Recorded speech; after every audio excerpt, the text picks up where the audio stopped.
د 28/12/2028 باندې په کټي ګړی کاټلنګ کې د قتل یو وقوع وشوله چې په هغې کې سید اقبال شاه ولد سید محمد رمضان شاه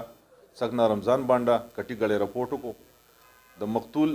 سید جاوید شاه د قتل په باره کې دا سید جاوید شاه د ګریلو تنازعاتو په بنا باندې د خپل تره زامنو ویشتي و چې د هغې داویداري احسان الله شاه او عنایت الله شاه دواړو وروڼو باندې شوې وه 302 324 114 تاجرات پاکستان بټه 34 تاجرات پاکستان د لاندې تانه کاټلنګ کې مقدمه در رجسټر شوه دا مقدمه چې در رجسټر شوله نو په دې باندې زموږ آر پی او صاحب مردان او ډي پی او صاحب مردان خصوصي هدایات او احکامات جاری کړه چې دا ملزمان ونیول شي ان ټایم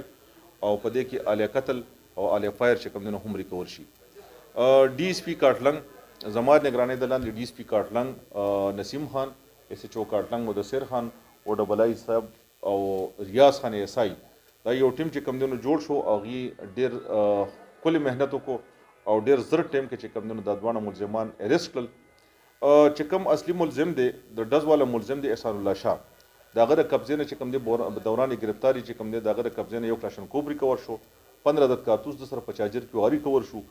بیا دې انټاروګیټ شو د احسان الله شاه ملزم چې کله انټاروګیټ شو نو د ده په نشاندهۍ باندې اعلی قتل پسټل 30 بور هغه هم ریکور شوله